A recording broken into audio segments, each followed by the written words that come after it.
तो हेलो दोस्तों, कैसे हैं आप? आशा करता हूँ अच्छे होंगे। दोस्तों, आज लेकर आए हैं भारतीय न्याय संहिता 2023 का फोर्थ पार्ट। दोस्तों, हमने इसके 3 पार्ट बना दिए हैं। अगर आपने नहीं देखे तो उनको जाकर जरूर देखिए। ठीक है, ये चौथा पार्ट है। इसमें इम्पोर्टेंट क्वेश्चन है आपके लिए, आपके एग्जाम के लिए और आपकी नॉलेज के लिए बहुत इंपॉर्टेंट है। तो दोस्तों, बिना देरी के स्टार्ट करते हैं।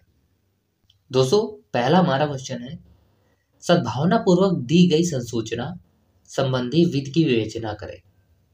कि जो सद्भावनापूर्वक गुड फेथ में कोई सूचना दी जाती है उसके बारे में विधि क्या कहती है, आइए समझते हैं। Discuss the law relating to communication made in good faith. दोस्तों, भारतीय न्याय संहिता की धारा 31 के अनुसार ऐसे व्यक्तियों को दंडित होने से संरक्षण प्रदान किया गया है। धारा 31 में ऐसे व्यक्तियों को दंडित होने से संरक्षण प्रदान किया गया है जो किसी व्यक्ति को गुड फेथ में उस व्यक्ति के हित के लिए सूचना देता है। कि कोई व्यक्ति है गुड फेथ में किसी व्यक्ति को उसी के हित के लिए कोई सूचना देता है, जानकारी देता है, और ऐसी सूचना के कारण उस व्यक्ति को कोई अपहानि हो जाती है। कि अब उसने तो गुड फेथ में सूचना दे दिया उसी के भले के लिए, अब उस सूचना के कारण उस व्यक्ति को कोई हानि हो जाती है, तो उस व्यक्ति को जिसने सूचना दिया है तो उसको धारा 31 के अंतर्गत संरक्षण दिया जाता है। क्योंकि भाई उसने तो सूचना गुड फेथ में दी थी, ठीक है, उसके हित के लिए ही। दोस्तों, इस धारा का प्रयोग चिकित्सकों द्वारा रोगी को संभावित मृत्यु के बारे में सूचना दिए जाने के प्रकरणों में लागू होती है। दोस्तों, यह जो धारा है, जो डॉक्टर्स होते हैं, ठीक है, वो अपने रोगी को जैसे ही कोई सूचना देते हैं कि आपको ये बीमारी है, बहुत खतरनाक बीमारी है, ठीक है, अब उससे उनको कुछ मानसिक संतुलन उनका खो जाता है, मानसिक घात होता है, ठीक है, तो डॉक्टरों को यह धारा 31 बचाव के रूप में है। कि भाई उन्होंने तो रोगी को उसके फायदे के लिए बताया, आपको यह रोग है, आप इसका इलाज करा लीजिए, और उससे कोई मानसिक आघात हो जाता है उसको, तो यहाँ पर डॉक्टर की लायबिलिटी नहीं बनती। दोस्तों, उदाहरण के लिए यदि कोई डॉक्टर कैंसर जैसे गंभीर रोग से पीड़ित किसी रोगी को किसी रोग की संभावना से यह सूचना देते हैं कि उसकी राय में वह 2-4 महीने से अधिक जीवित नहीं रहेगा। डॉक्टर ने रोगी को बताया जो कैंसर से बहुत पीड़ित था कि आप 2-4 महीने से ज़्यादा जीवित नहीं रहेंगे। इस सूचना में रोगी को मानसिक आघात पहुंचता है। इस सूचना से आदमी को बिल्कुल मानसिक आघात पहुंचता है उस रोगी को, और वह मर जाता है। तो ऐसी दशा में उस डॉक्टर को रोगी की मृत्यु के लिए दोषी नहीं माना जाएगा, ठीक है, क्योंकि डॉक्टर ने सद्भावनापूर्वक उनको बताया, गुड फेथ में सूचना दी। आपने भी कई बार देखा होगा, तो डॉक्टर उस रोगी को नहीं बताते, उसके परिजन को बता देते हैं या कोई जान परिचय वालों को ही बताते हैं कि इनको ये बीमारी है, ऐसी बहुत गंभीर पूर्वक बीमारी, ठीक है, रोगी के सामने नहीं बताते जनरली। अगर बता भी दिया, अगर उसको मानसिक आघात पहुंचता है तो उसमें डॉक्टर लायबल नहीं होंगे, ठीक है, क्योंकि डॉक्टर ने तो भाई गुड फेथ में बताया। क्योंकि डॉक्टर तो बैठा ही इसीलिए है भाई, बीमारी बताने के लिए, बीमारी का निवारण करने के लिए, ठीक है। तो आप इसके बारे में समझ गए होंगे कि अगर कोई आप सूचना सद्भावपूर्वक किसी व्यक्ति को देते हैं उसकी हित के लिए, उस सूचना से उस व्यक्ति को कोई मानसिक आघात पहुंचता है तो उसमें आप लायबल नहीं होंगे, ठीक है। ये हमारी धारा 31 संरक्षण प्रदान करता है, ठीक। नेक्स्ट क्वेश्चन है हेतुक। हेतुक क्या होता है? मोटिव। दोस्तों, मोटिव क्या होता है, आइए समझते हैं। हेतुक या प्रेरणा वह बल है जो किसी व्यक्ति को एक विशिष्ट कार्य करने हेतु चलायमान या गतिशील करती है। कि हेतु जो होता है, प्रेरणा, एक ऐसा बल होता है, ये दिखाई तो नहीं देता, आदमी के माइंड में होता है, ठीक है। एक आदमी किसी कार्य को बराबर तरीके से करता रहता है, बार बार करता रहता है। जैसे कि आपको एग्जाम दें तो आप बराबर से पढ़ाई कर रहे हैं, हर एग्जाम दे रहे हैं, एलएलबी के एग्जाम देते हुए आपका मोटिव है कि आपको एग्ज़ाम पास करने हैं और एलएलबी कंप्लीट करनी है, ठीक है, इस आप पढ़ रहे हैं, तो आपका मोटिव समझ में आ रहा है कि आप एलएलबी कंप्लीट करेंगे, ठीक है। दोस्तों, हेतुक या प्रेरणा का स्थान व्यक्ति का मस्तिष्क होता है। जो हेतु होती है, मोटिव होता है, वो आदमी मस्तिष्क में रखता है कि हमें ये करना है, ठीक है, हमें ये करना जरूर है। यही हेतुक, मोटिव या प्रेरणा व्यक्ति को कोई कार्य करने के लिए विवश या प्रेरित करती है। कि आदमी जो मोटिव बना लेता है वो कार्य करने के लिए मोटिव प्रेरित करता रहता है कि हाँ ये काम करो, ये काम करो, ये आपके दिमाग से चलता रहता है। दोस्तों, किसी कार्य की प्रेरणा या हेतु को उत्पन्न करने के लिए दुश्मन से छुटकारा पाना में भी हेतु समझ में आता है। बदला लेने की भावना आदमी के दिमाग में बसी होती है कि हम इससे बदला लेंगे, इन्होंने हमारी बेइज्जती करी है, हम इससे बदला लेंगे, तो उसका मोटिव बना लेता है। ठीक है। किसी से अवैध या दूषित संबंध या किसी के प्रति कर्ज या अन्य दायित्वों से छुटकारा प्राप्त करने का दबाव या किसी बुरी मनोदशा को पूर्ण करना आदि महत्वपूर्ण होता है। ठीक है। अपराध का हेतु जितना अधिक प्रबल या सुनिश्चित होगा, दंड भी उतना ही अधिक कठोर होगा। कि जो क्राइम का हेतु होता है, ठीक है, क्राइम का हेतु जितना भी अधिक प्रबल होगा तो उसका दंड भी उतना ही अधिक कठोर होगा। जैसे किसी का मोटिव है किसी को केवल एक थप्पड़ मारना, उसने थप्पड़ मारा, काम खत्म, दंड भी उतना ही मिलेगा। अब जितना मोटिव बढ़ता चला जाएगा उतना ही दंड आपको कठोर मिलता जाएगा भारतीय न्याय संहिता के द्वारा। तो दोस्तों, यदि आपराधिक हेतु या उद्देश्य अधिक प्रबल ना हो और अपराध उत्तेजनावश किया गया हो तो स्वाभाविक रूप से दंड तुलनात्मक दृष्टि से कम कठोर स्वरूप का होगा। किसी के आदमी जैसे भड़का रहा है उसको, ठीक है, और उत्तेजना कारण उसने कोई ऐसा कार्य कर दिया तो वह स्वाभाविक रूप से दंड तुलनात्मक दृष्टि से कम कठोर स्वरूप का होगा। उतना नहीं मिलेगा जितना उसने दंड किया है, लेकिन दंड मिलेगा, उससे कम कठोर मिलेगा। ठीक है। जब उत्तेजनावश हो जाती है, किसी को आप उत्तेजित कर रहे हैं, ठीक है, बार बार उसको चिढ़ा चिढ़ा कर उत्तेजना में आ रहे, तो अगर उसने ऐसा में कोई कार्य कर भी दिया तो दंड मिलेगा, लेकिन उस तुलना में नहीं मिलेगा जितना उसने काम किया। दोस्तों, जनरली आदमी का मोटिव तैयार होता है, किसी से छुटकारा पाना हो, किसी बदला लेना हो, ठीक है, दुश्मनी निकालनी हो, मन में कोई दुर्भाव हो, तो ये सब आदमी क्राइम करने में मोटिव रखते हैं। आप समझ गए होंगे हेतु के बारे में, मोटिव के बारे में। आगे चलते हैं दोस्तों। नेक्स्ट क्वेश्चन है तुच्छ कार्य, ट्रिफलिंग एक्ट। दोस्तों, भारतीय न्याय संहिता की धारा 33 तुच्छ अपहानि कारित करने वाला कार्य करने संबंधी प्रावधान करती है। धारा 33 है वो तुच्छ अपहानि, छोटी हानि के लिए बतलाती है। इस धारा के उपबंध लैटिन सूत्र है दे मिनिमस नॉन कैरेक्टरलेस पर आधारित है, जिसका अर्थ है विधि तुच्छ बातों पर ध्यान नहीं देती। जो न्याय है वो छोटी छोटी बातों पर ध्यान नहीं देता, जो लॉ है वो छोटी छोटी बातों पर ध्यान नहीं देता। दोस्तों, तात्पर्य यह है कि विधि ऐसी छोटी मोटी बातों पर अधिक ध्यान नहीं देती। दोस्तों, तात्पर्य यह है कि विधि ऐसी छोटी मोटी बातों पर अधिक ध्यान नहीं देती जो शाब्दिक अर्थ में तो अपराधी कोर्ट में आते हैं, लेकिन उनमें क्षति या हानि नाम मात्र की होती है। न्याय होता है वो छोटी छोटी बातों पर ध्यान नहीं देता। जैसे किसी ने किसी के 5 रुपए चुरा लिए और उसके लिए वो कोर्ट जाएगी, उन्होंने वहाँ 5 रुपए चोरी करे हैं, वो हमें दिलाया जाए। इसका एग्जाम्पल देखते हैं बहुत अच्छे तरीके से, नीचे जानेंगे। तो जिनके लिए अपराध का संज्ञान करना भी न्यायोचित प्रतीत नहीं होता, ठीक है, कि उनको अपराध मानना मतलब न्यायालय का मानना है कि वो अपराध की कैटेगरी में नहीं रखे जाएंगे, छोटे छोटे न्यायोचित प्रतीत नहीं होता कि अपराध में रखा जाए उनको छोटी छोटी बातों को। आइए समझते हैं, इसका एग्जाम्पल समझेंगे तो बहुत अच्छे से समझेंगे। दोस्तों, इस धारा के उपबंध के संबंध में न्याय संहिता के निर्माताओं ने कहा कि भाषा की अपूर्णता के कारण ऐसे अनेक कृत्य हैं जो शाब्दिक दृष्टि में किसी अपराध के अंतर्गत आते हैं, परंतु यदि वास्तव में देखा जाए तो उनके पीछे आपराधिक भावना नहीं रहती, अतः उन्हें अपराध मानना जनहित में नहीं होगा।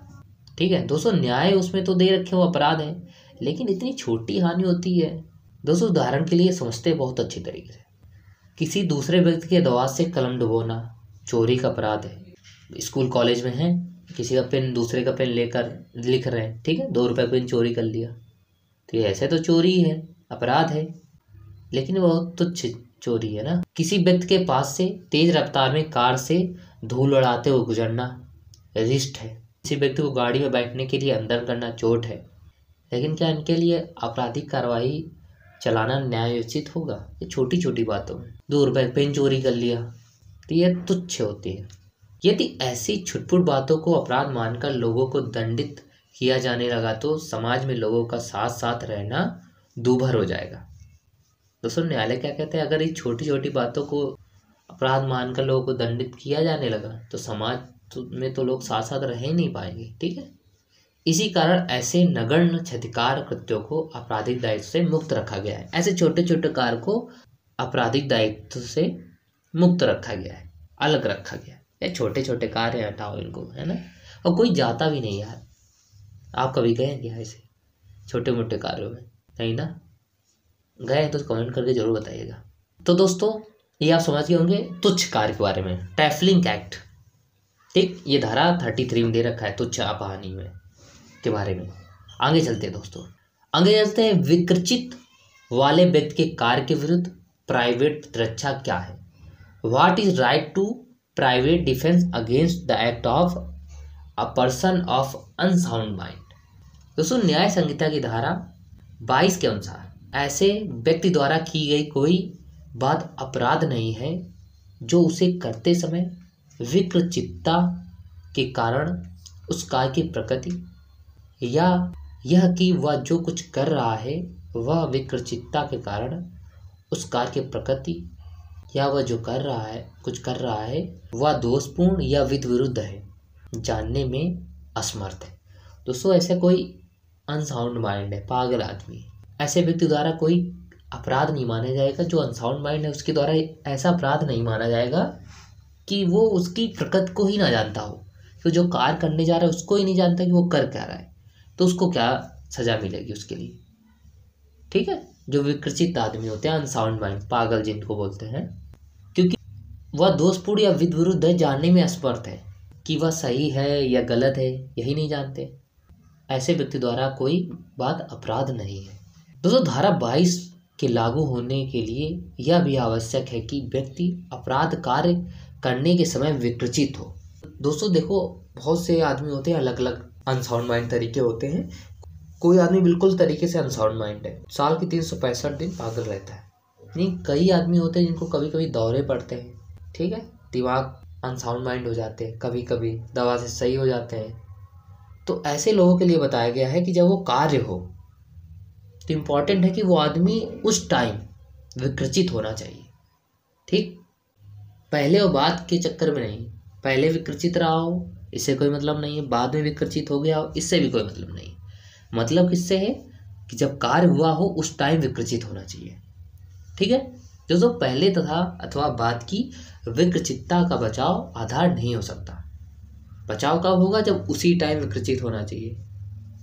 इसलिए अपराध कार्य किए जाने के समय व्यक्ति की मानसिक दशा कैसी थी इसका निर्धारण वाद की परिस्थिति व अभियुक्त के आचरण के आधार पर किया जा सकता है कि वो जो अभियुक्त है उसका आचरण कैसा है।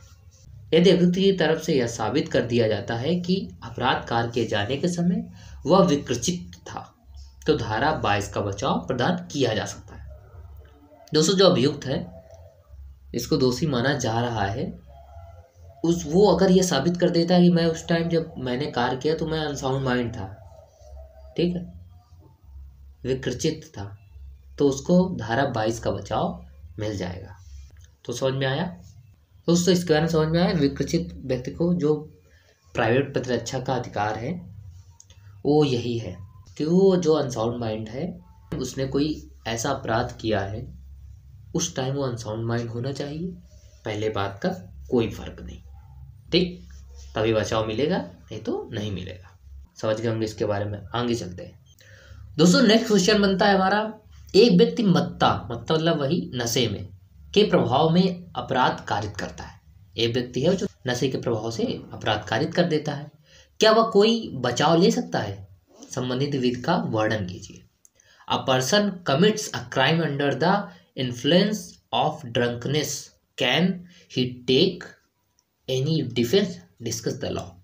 दोस्तों, भारतीय न्याय संहिता की धारा 23 के अनुसार कोई बात अपराध नहीं है, कोई ऐसी बात अपराध नहीं है जो ऐसे व्यक्ति द्वारा की जाती है जो उसे करते समय मत्ता के कारण मतलब नशे में उस कार्य की प्रकृति या यह कि जो कुछ वह कर रहा है कि नशे में जो वो कुछ कर रहा है दोषपूर्ण है या विधि के प्रतिकूल है, जानने में असमर्थ है कि इतना नशे में है वो जान ही नहीं पा रहा कि ये गलत है और यह विधि विरुद्ध है, ये सब जानने में असमर्थ है। ठीक है, वो कार्य की प्रकृति नहीं जान पा रहा है इतना नशे में, तो ऐसी बात अपराध नहीं है अगर वो कोई कार्य कारित करता है। ठीक है, परंतु परंतु परंतु अब समझो, पूरा समझना है पहले दोस्तों। यह तब जबकि वह चीज जिससे उसको नशा हुआ है उसके अपने ज्ञान के बिना या इच्छा के विरुद्ध दी गई थी।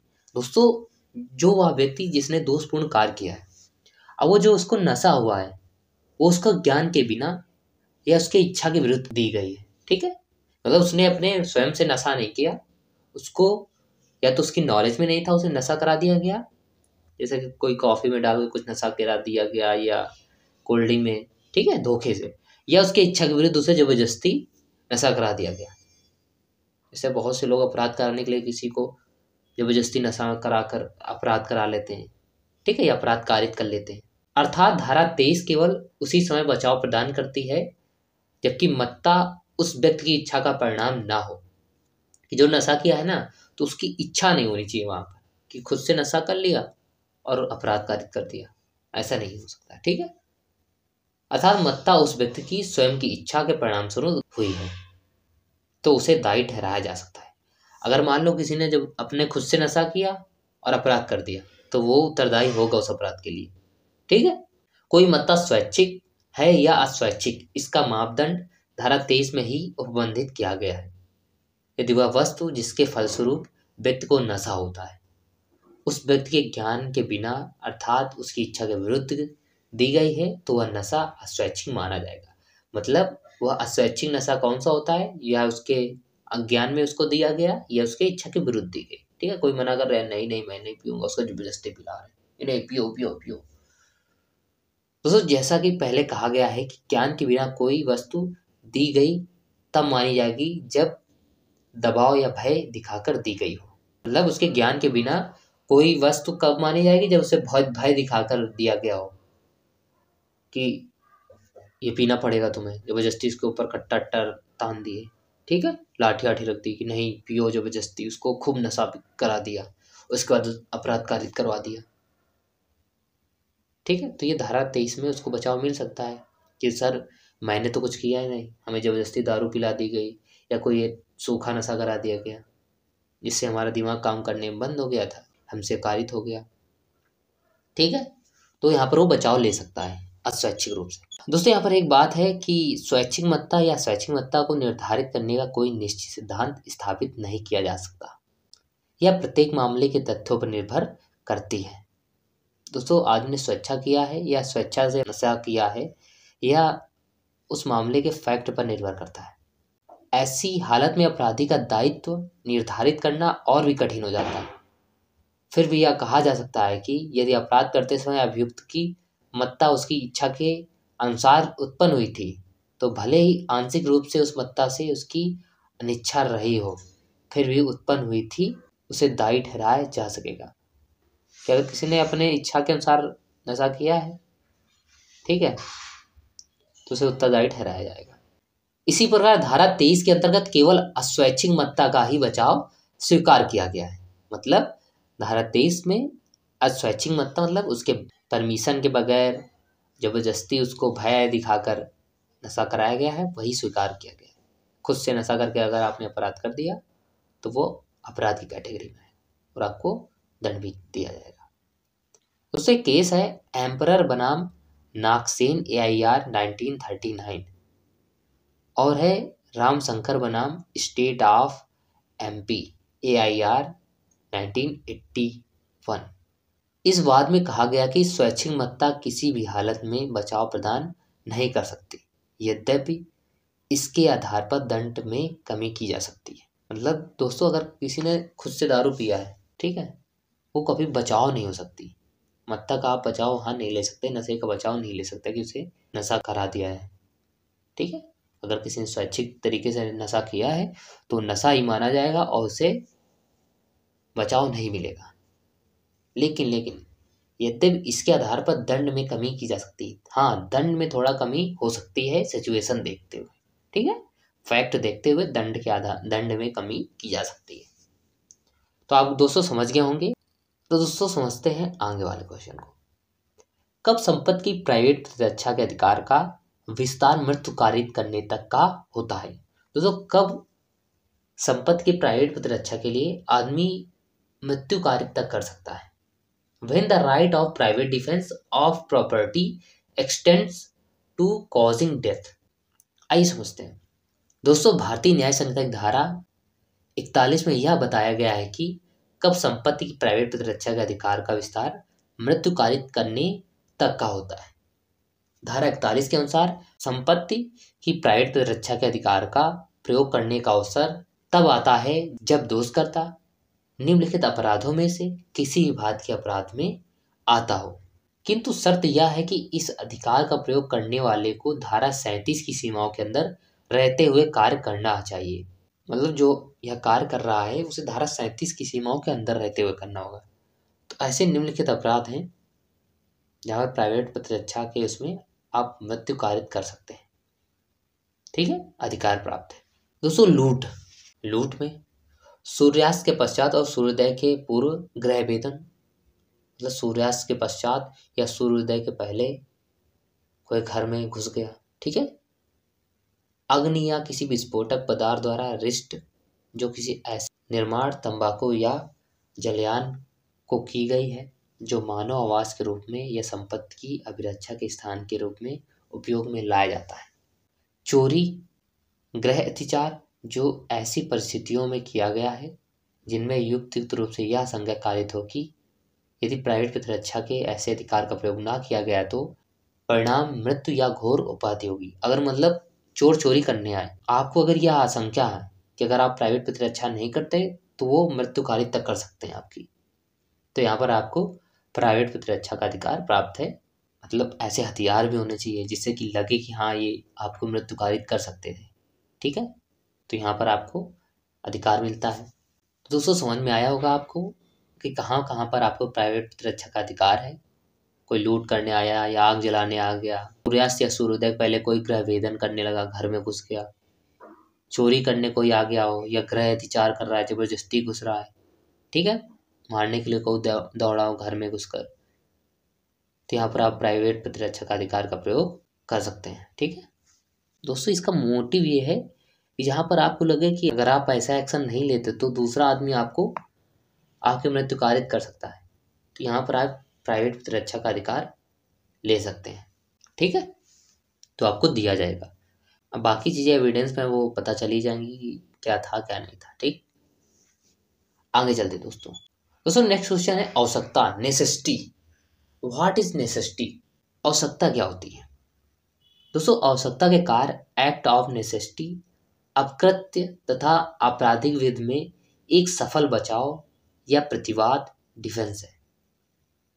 कि जो आवश्यकता होती है नेसेसिटी, कि हमें इसमें आवश्यकता पड़ी थी तो ये हो गया, ये एक सफल बचाव कहा जाता है अपकृत्य और आपराधिक विधि में। अपकृत्य तो आपने पढ़ा ही होगा टॉर्ट्स के बारे में। दोस्तों, इस शीर्षक के अंतर्गत ऐसे कार्यों के फलस्वरूप होने वाली क्षति के लिए दायित्व से बचाव का प्रावधान है जो परिस्थितियों के अनुसार आवश्यक है। कि दोस्तों, जो परिस्थिति के अनुसार अगर ऐसी क्षति होती है वो आपके ऊपर दायित्व आता है, उसका ये बचाव का प्रावधान होता है, नेसेसिटी। पूरा समझेंगे अच्छे से, परेशान ना होइए। तो ये दोस्तों परिस्थितियों के अनुसार आवश्यक होता है, ठीक है। इस बचाव या अपवाद एक्सेप्शन के पीछे सिद्धांत यह है कि यदि कोई बड़ी हानि को बचाने के लिए कोई छोटी हानि या हानि कारित की जाती है तो ऐसा क्षति करने वाला उन्मुक्ति प्राप्त कर सकेगा। मतलब दोस्तों, अगर कोई बड़ी हानि को बचाने के लिए अगर छोटी हानि कर ही जा सकती है तो वह उसका बचाव ले सकता है, उन्मुक्ति प्राप्त कर सकता है, बच सकता है। मान लीजिए, जैसे ट्रेन का एग्जाम्पल ले लीजिए कि ट्रेन खूब तेज से आ रही है, ठीक है। तो जो पायलट है उसके सामने एक आदमी आ गया तुरंत, जस्ट अगर पायलट वहां पर एकदम से ब्रेक मारता है ट्रेन की, तो ट्रेन के पलटने की आशंका है कि अगर हम ब्रेक मारते तो ट्रेन तुरंत पलट जाएगी और बहुत लोगों की नुकसान हो जाएगा, यहाँ पर बहुत लोगों की जाने जा सकती है। तो वहाँ पर अगर एक दो लोग तुरंत ट्रेन के पटरी में आ भी गए हैं तो यहाँ पर नेसेसिटी का फार्मूला लागू होगा। पायलट बोलेगा कि हमें आवश्यकता थी, ठीक है। तो यहाँ पर आवश्यकता बहुत इंपॉर्टेंट, भले ही वह यह जानता हो कि जो कार्य वह करने जा रहा है वह अपराध है। दोस्तों, यहाँ पर अगर लोको पायलट की बात करें, जो ट्रेन चला रहा है, वो तो जानता ही है कि मृत्यु करना तो अपराध है, लेकिन लोकहित ही सर्वोपरि विधि है। सैलेस पॉपली ईस्ट सुप्रीमे लेक्स, यह सूक्ति भी आवश्यकता के कार्य को बचाव के रूप में मान्यता देने का समर्थन करती है। दोस्तों, लोकहित ही सर्वोपरि विधि है कि वहां पर इतनी जानें बचाने के लिए उसने ट्रेन को नहीं रोकी। यहाँ पर वो आवश्यकता थी, इसका बचाव उस लोको पायलट को मिल सकता है। ठीक है, आगे समझते दोस्तों। भारतीय न्याय संहिता की धारा 19 आवश्यकता के कार्य को बचाव एक्सेप्शन के रूप में मान्यता देती है। धारा 19 के अंतर्गत यदि चरम आपात स्थिति में कोई हानि कारित किया जाना अनिवार्य या आवश्यक हो जाए तो ऐसा प्रयत्न किया जाना चाहिए कि हानि कम से कम हो। सो किसी भी ऐसे सिचुएशन में, चाहे पायलट का हो, कहीं पर भी जिसके पास जिम्मेदारियां होती, तो उसको यही देखना है कम से कम हानि हो।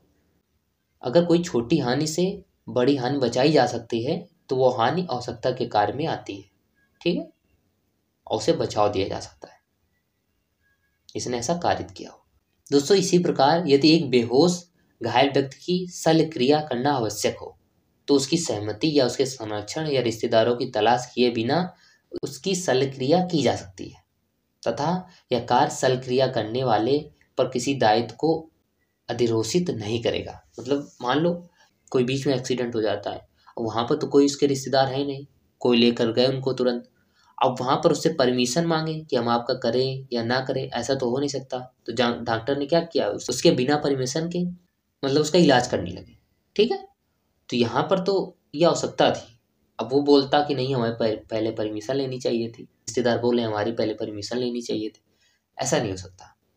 तो यहाँ पर कार्य शल्य क्रिया करने वाले पर किसी दायित्व को अधिशोषित नहीं किया जाएगा। तो दोस्तों, भारतीय न्याय संहिता धारा 19 के अंतर्गत बचाव के निम्न आवश्यक तत्व हैं। आवश्यकता के बचाव के कौन कौन से आवश्यक तत्व हैं, आइए इसको समझते हैं। दोस्तों, आवश्यकता के अंतर्गत किया गया कृत आपराधिक मनस्थिति के या दुराशय के बिना किया गया होना चाहिए।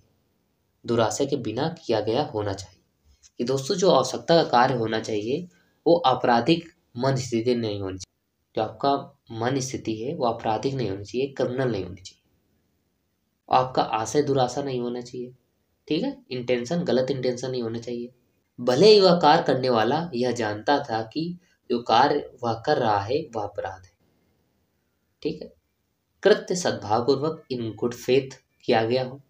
कृत्य करने के पीछे आशय किसी बड़ी हानि से बचाने का होना चाहिए कि अगर बड़ी हानि से बचाने के लिए अगर छोटी हानि हो भी जाती है उसके ऊपर आपराधिक दायित्व नहीं ठोका जाएगा, उसे आपराधिक दायित्व नहीं दिया जाएगा। जिस बड़ी हानि के बचाने के आशय से कृत्य किया गया था वह शरीर या संपत्ति से संबंधित होनी चाहिए। जिस आशय से कृत्य किया गया था उसमें या तो बहुत सारे, मतलब शरीर के मतलब ये है बहुत सारे लोगों की जान या बहुत सारी संपत्ति से संबंधित होना चाहिए। ठीक है, बचाने का। तो इसके बारे में आप समझ गए होंगे। इसमें केस है विशंभर बनाम रूमल, इसमें केस है, इससे आप बहुत अच्छे तरीके से समझ जाएंगे। विशंभर बनाम रूमल, AIR 1951, इलाहाबाद। नावकवाद में अभियुक्त जो ग्राम सरपंच था, अभियुक्त जो है वो गांव का सरपंच था, ने एक व्यक्ति का मुंह काला कर जूतों से पीटते हुए गांव में घुमाने का आदेश दिया। उसके विरुद्ध भारतीय दंड संहिता की धारा 323 तथा 506, भारतीय न्याय संहिता की धारा 115 क्लॉज 2 तथा 351 के अंतर्गत अभियोजन चलाया गया। उसने अपने बचाव में कहा कि उस व्यक्ति ने एक लड़की को छेड़ा था तथा गांव में लगभग 200 लोग लाठी डंडे लेकर उस व्यक्ति को मारने के लिए उद्यत थे। उसका मुंह काला कर जूतों से पीटने का आदेश बिना किसी दुराशय से किया गया था तथा परिवारगण को जान से बचाने के लिए ऐसा करना आवश्यक था। न्यायालय ने परिस्थितियों के अनुसार अभियुक्त ग्राम सरपंच के आदेश को उचित ठहराया तथा यह निर्णय दिया कि उसे भारतीय दंड संहिता की धारा 21 जो भारतीय न्याय संहिता की धारा 19 के अंतर्गत आवश्यकता का बचाव उपलब्ध था। तो दोस्तों, ये चौथा पार्ट था, और भी पार्ट लाएंगे, इसके इंपॉर्टेंट क्वेश्चन सारे आपको बताएंगे जिससे कि आपके एग्जाम में एक क्वेश्चन छूटे ना। तो दोस्तों, आशा करता हूँ आपको वीडियो पसंद आया होगा। अगर आपको इसकी PDF चाहिए तो हमारे टेलीग्राम चैनल में ज्वाइन हो जाइए। टेलीग्राम चैनल का लिंक इस वीडियो के डिस्क्रिप्शन में आपको मिल जाएगा। आराम से ज्वाइन हो जाइए, आराम से ज्वाइन हो जाइए और वहाँ से PDF डाउनलोड कर दीजिए। तो मिलते हैं नेक्स्ट वीडियो में। जय हिंद, जय भारत।